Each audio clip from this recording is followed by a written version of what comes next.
আমিন। সর্বশেষ দোয়া করতে হয় আপনাদের এই মাহফিলের আগামীকালের মধ্যমণি যিনি ছিলেন সম্মানিত বড় ভাই শেখ আব্দুল হাই মোহাম্মদ সাইফুল্লাহ সাহেব, অনাকাঙ্ক্ষিতভাবে একটা দুর্ঘটনা তার সাথে ঘটেছে। আপনারা হয়তো অনেকেই দেখেছেন যে গাড়ি পিছন থেকে ট্রাকে ধাক্কা মেরে ওর গাড়িটা অর্ধেক ভিতরে ঢুকাই গেছে। তো আল্লাহ বাঁচাই দিছে। ওই দিন অন্যদিন ওনার স্ত্রী মেয়ে থাকতো না, কিন্তু ওই দিন ছিল, কিন্তু তারপরও আল্লাহ বাঁচাই দিছে। সুবহানাল্লাহ বলেন। সব কিছু যিনি করতে পারেন তিনি কে?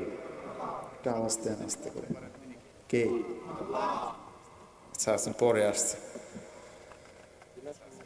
আগামীকালকের আলোচক হিসেবে আছে হজরত মাওলানা শাহ হুসাইন মোহাম্মদ বুলবুল ভাই, আরবি প্রভাষক, যাত্রাগাছি ফাজিল মাদ্রাসা, হাফেজ মাওলানা আতিকুর রহমান ভাই। এছাড়াও পোস্টারে যাদের নাম আছে, এখানে অনেকের নাম আছে, মাশাআল্লাহ খুব সুন্দর, অনেকে এখানে আসে বসে, অনেকের নাম আছে। তো যাদের নাম পোস্টারে আছে, যাদের নাই, আপনারা যারা আছেন, আমরা যারা আছি, আল্লাহ পাক রব্বুল আলামিন কাল কিয়ামতের ময়দানে যেন আমাদেরকে মাফ করে দিয়ে জান্নাত দান করে। একটু জোরে বলেন আমিন। আসেন শুকরিয়া আদায় করছি সে মাবুদের দরবারে, যে আল্লাহ না চাইলে আমরা এখানে আসতে পারতাম না। আল্লাহ ইচ্ছা করলে এই মুহূর্তে আমাদেরকে হসপিটালের বেডে রাখতে পারতেন, নাকি পারতেন না? তো যেহেতু রাখে নাই, ভালোবেসে মহব্বত করে কোরআনের বাগানে আসার সুযোগ করে দিলেন। এই জন্য আমরা সিজদা অবনত কণ্ঠে সে মালিকের দরবারে শুকরিয়া আদায় করছি, শুকরিয়া তান বলে উঠছি আলহামদুলিল্লাহ। মুসলমানের মতো আওয়াজ দিয়ে চেয়ারে যারা আছেন, আপনাদের কি বলার নিষেধ আছে নাকি? সবাই বলেন, কোরআনের বাগানে সবাই আমরা খাদেম। সবাই আমরা কি খাদেম? সবাই মিলে পড়েন আলহামদুলিল্লাহ। আর ওই যে পিছনে ওই এক গুচ্ছরা এসে বসলেন ভাই, আপনারা খুনিয়াতে, আপনারা একটু কাইন্ডলি একটু আগে আসেন ভাই, উঠে সামনে চলে আসেন ইনশাল্লাহ। আপনাদের বলছি ভাই একটু সামনে আসেন, পরিবেশটা সুন্দর হয়ে যাক ইনশাল্লাহ। তো আলহামদুলিল্লাহ, জোর নাই ওস্তাদ, জোর পাচ্ছে না, দেখি চেষ্টা করে একটু জোর যদি না দেন। এই যে আমার ওস্তাদ আছে এখানে, আলহামদুলিল্লাহ মাশাল্লাহ, অনেক সম্মানিত ওস্তাদ সমাতুল্লাহ আলেম এখানে আছেন। ওনাদেরকে সাক্ষী রেখে, বিশেষ করে ওস্তাদকে সাক্ষী রেখে আমি একটা কাজ করতে যাচ্ছি। প্রত্যেকটা জিনিস মাপার জন্য তো একটা যন্ত্র আছে। কোরআনের বাগানেও বক্তারা আমরা ঠিক করেছি মাপার একটা যন্ত্র আমরা তৈরি করছি। সেটা কি? আলোচনা এখন বাজে কয়টা? 10টা 33। আমি যদি মোটামুটি 1 ঘন্টা আলোচনা করি, মানে 11:30টায় দোয়া করি, সবার জন্য দোয়া করে আমরা যদি দোয়া চেয়ে বিদায় নিই, তাহলে কি কষ্ট হয়ে যাবে নাকি? তো যদি কষ্ট না হয়, তাহলে এই 1টা ঘন্টা কোরআনের আলোচনা করব। যদি ভালো লাগে, যা বলবেন জোরে সোরে বলবেন, আস্তে কোনো কথা হবে না। এখন আসেন, যদি খারাপ লাগে তাহলে যা বলবেন আস্তে বলবেন, জোরে বলার দরকার নাই, কারণ আমি বুঝে নেব, আমাকে স্লিপ দেওয়ার দরকার নেই। হুজুর আস্তে মানে কি? হুজুরের আলোচনা ভালো লাগছে না, তো এইটাকে আমি ডিপেন্ড করব এটার উপরে।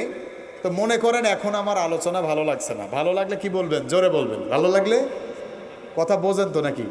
ভাষা বোঝা যায়? ভালো লাগলে কি করবেন? জোরে বলবো। আর যদি খারাপ লাগে আস্তে বলবেন। তো মনে করেন এখন আমি আলোচনা করছি আল্লাহর কোরআন থেকে, মনে করেন আপনার কাছে আমি হুজুরের আলোচনা ভালো লাগছে না, তো ভালো না লাগাটা নিয়ে পড়েন তো আল্লাহু আকবার। ওস্তাদ এইটা ওনাদের আস্তে, তার মানে এমন যদি আওয়াজ হয় আমি ইনশাআল্লাহ বিদায় নেব সালাম দিয়ে। এবার আসেন, মনে করেন আলোচনা ভালো লাগছে, তাহলে ভালো লাগলে কি করতে হবে? কথাও কয় না রে।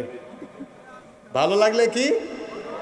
ওই জোরে টুকু নিয়ে মনে করেন চাচা, মনে করেন এখন ভালো লাগছে, ওই ভালো লাগাটাকে নিয়ে বলেন তো আল্লাহু আকবার। আমার ইচ্ছা হচ্ছে আমি আমার এই চেয়ারটা নিয়ে বাম সাইডে চলে যাই, যেহেতু বাম সাইডে লোকের সংখ্যা বেশি। তো যাই হোক, বসার হয়ে গেছে যেহেতু বসা, আওয়াজ ওস্তাদজি বলেছেন যে আছে আলহামদুলিল্লাহ মোটামুটি, তার মানে এখনো আসে নাই। কক্সবাজারের একটা মাহফিলে আমি বসে জোরে বলেন আল্লাহু আকবার, বলতে বলতে লোকগুলোর পানি পিপাসা লেগে গেছে। সভাপতি কয়েছে হয় নাই, মানে উনি কানে কম শোনে। তো ওস্তাদ মাশাআল্লাহ শুনতে পেয়েছেন এবং ভালোভাবে পেয়েছেন। যেহেতু আমাদের নেতা, আমাদের নেতাদেরকে তো সব দিকে ফিট থাকা লাগবে, কোথাও হয় না। তাহলে আসেন, যদি সত্যিই ভালো লাগে তাহলে ভালো লাগাটা নিয়ে পড়েন, আরেকবার পড়েন তো আল্লাহু আকবার।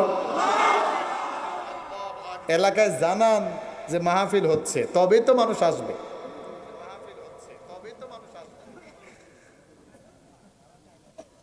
আমি আপনাদের সামনে কোরআনুল কারীম নিয়ে এসেছি। আপনারা যা জানেন আমি তাই জানি, বেশি কিছু জানি না। এরপরও আজকে এই মানুষগুলোকে নিয়ে কিছু কথা বলবো, কষ্ট হবে না তো ভাই? আল্লাহ যেন কবুল করে, বলেন আমিন। এটা কার কিতাব? এই কিতাবের চেয়ে শ্রেষ্ঠ কোনো কিতাব কি আল্লাহর আকাশের নিচে জমিনের উপরে আর একটা আছে? আল্লাহ পাক রব্বুল আলামিন এই কোরআন নাজিল করেছেন, কোরআন নামক গ্রন্থটাকে পৃথিবীর মঞ্চে দিয়েছেন। আর আমরা প্রশ্ন করেছি, আল্লাহ কোন কারণে কোরআন আপনি দিয়েছেন? রব্বুল আলামিন ডেকে বলেছেন, লিতাহকুমা বাইনান নাসি বিমা আরাকাল্লাহ। আল্লাহ পাক রব্বুল আলামিন বলছেন, আমি এই কোরআনকে নাজিল করেছি ফুটপথে পড়ে থাকা জীর্ণ বস্ত্র ভরা অভাগী দুঃখিনী মায়ের মুখে এক ফালি হাসি ফোটানোর জন্য, শুধুমাত্র ন্যায় বিচার করার জন্যই এই কোরআন আমি আল্লাহ নাজিল করেছি। আল্লাহু আকবার বলেন। এখন এই কোরআন এসেছে ন্যায় বিচার করার জন্য। কি করার জন্য? কোরআন এসেছে ন্যায় বিচার করার জন্য। সমাজের মধ্যে এক শ্রেণীর মানুষ তারা ডেকে বলবেন, কোরআনের বিচার আমি মানি না, কোরআনের বিচার আমার মানতে ইচ্ছাও করে না। আল্লাহ পাক রব্বুল আলামিন তাদের সম্পর্কে বললেন, ওমাল্লাম ইয়াহকুম বিমা আনজালাল্লাহু ফাউলাইকা হুমুল কাফিরুন ফাসিকুন জালিমুন। একই কথা আল্লাহ তিনটা আয়াতে পর দিলেন। আল্লাহু আকবার বলেন। আল্লাহ বললেন, এই কোরআনের আইন যদি কারো ভালো না লাগে, ওটা কাফের, ওটা ফাসেক, ওটা জালেম। ঠিক কিনা বলেন? এরপরে আল্লাহ পাক রব্বুল আলামিন যখন এই কথাটা বলে দিলেন, এক শ্রেণীর মানুষ তাদের গায়ে জ্বালা পোড়া শুরু করবে। আরে কোরআন, আমি মুসলমান, নামাজ পড়ি, হজ করেছি, যাকাত দিয়েছি, এরপরও কোরআন আমার বিরুদ্ধে চলে যায়। সুতরাং আমাকে যদি কাফের বলা হয় কোরআন দ্বারা, তাহলে এই কোরআন ধর, আগুনের মধ্যে ফেলে দে, ফেলে পুড়িয়ে শেষ করে দে। নাউজুবিল্লাহ বলেন। এমন দৃষ্টিভঙ্গির লোক সমাজে আছে না নাই? এই মানুষগুলো যখন এই কথা বলছেন, কোরআনকে পুড়িয়ে শেষ করে দেব, আরশের মালিক আল্লাহ পাক রব্বুল আলামিন সাথে সাথে তার জবাবে বলেছেন, ইন্না নাহনু নাযালনা যিকরা ওয়া ইন্না লাহু লাহাফিজুন। যদি আগুন লেগে ধ্বংস হয়ে যায় ধ্বংস হয়ে যায়, যদি আগুন লেগে ধ্বংস হয় পৃথিবীর সব বইয়ের দোকান, তবু বিশ্ব থেকে হারাবে না আল্লাহর পবিত্র কোরআন। আল্লাহু আকবার বলেন। করবে কেমন করে কোরআন ধ্বংস? আগুনের তেজ। করবে কেমন করে কোরআন ধ্বংস? আগুনের তেজ। আছে বিশ্বে ভরা অগণিত আল্লাহর কোরআনের হাফেজ, তারা ছাপিয়ে আসমানি গ্রন্থ, ছাপিয়ে আসমানি গ্রন্থ, বাঁচাবে কোরআনের মান, তবু বিশ্ব থেকে হারাবে না আল্লাহর পবিত্র কোরআন। কথা বলেন ঠিক কিনা? এটাই এমন একটা কিতাব, যেই কিতাবের রশিটা আমার আল্লাহর কাছে আছে, দুনিয়ায় ছেড়ে দিয়েছেন। মানুষ মধ্যখানে যারাই ধরবে তারাই জান্নাতি। আল্লাহু আকবার বলেন। আর এইটার বিপক্ষে যে বা যারা যাবে, আল্লাহ পাক রব্বুল আলামিন তাদের জন্য একটা জায়গা রেখে দিয়েছেন, এমন একটা জায়গা, ওই জায়গায় গেলে আর ফিরে আসার সুযোগ নাই। যন্ত্রণা আছে না নাই? কঠিন যন্ত্রণায় পড়ে যাবে। এই জন্য সেই কোরআনের মাহফিলে আসতে পেরে আমরা খুশি না বেজার? খুশি। আল্লাহ যেন এই খুশি মনে আমাদেরকে, আল্লাহ হাসি মুখটাকে নিয়েই যেন জান্নাতে যাওয়ার সুযোগ করে দেয়। ভাই আপনি এখানে বসেন তো, ফাঁকা থাকলে কেমন কেমন চেয়ার ফাঁকা রাখা যাবে না। পৃথিবীর মধ্যে একটাই রাষ্ট্র, সেটা হলো বাংলাদেশ। মাননীয় প্রধানমন্ত্রী না কি বলবো আল্লাহ জানে, শেখ হাসিনা যাওয়ার পর থেকে চেয়ারটা ফাঁকা ছিল 2 দিন। চেয়ার ফাঁকা রাখলে ওখানে শয়তান বসার জন্য উত পাকে, কথা বলেন ঠিক কিনা? দেখেন না, চলে গেছে, পালাই গেছে, লজ্জা শরম কিচ্ছু নাই, কয় যে কখন শর্ট করে ঢুকে পড়বো।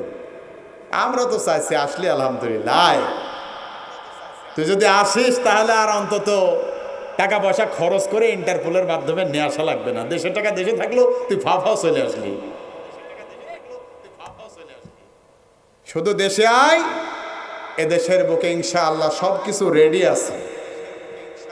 যুগের পর যুগ, মাসের পর মাস, বছরের পর বছর আল্লাহর কোরআনের কর্মীদেরকে ধরেছে আর ফাঁসিতে ঝুলিয়েছে, কথা বলেন ঠিক কিনা?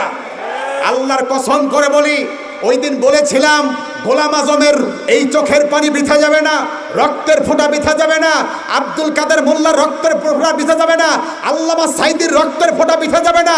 ইনশাআল্লাহ অপেক্ষা করেন, আজ হোক কাল হোক তাকেও এই জমিনে ঝুলতে হবে, কথা বলেন ঠিক কিনা? পালানোর কোনো জায়গা নাই, যাবে কই? একটা কথা আছে, ফান্দে পড়িয়া বগা কান্দে রে। এমন অবস্থা হয়েছে পৃথিবীর কোনো জায়গায় জায়গাও পায় না, পাবে না, এটাই পৃথিবীর এটাই মানে উপাদান। পৃথিবী এভাবেই মানুষকে দিয়ে থাকে, কিচ্ছু পাবে না। স্বৈরাচারকে কেউ কখনো জায়গা দেয় না, কারণ স্বৈরাচারকে যদি আপনি জায়গা দেন তাহলে আপনি কি স্বৈরাচার। আমি আসছি আস্তে আস্তে, কত দাপট, হুজুর বলবেন না তা বলবেন না, এমন ভাবে বলতো মনে হয় হুজুরের বিয়ে করা বউ, যা বলবে সব মানা লাগবে। কোথায়? আজকে তাদের চিহ্ন পাওয়া যায় না, ঠিক কিনা বলেন?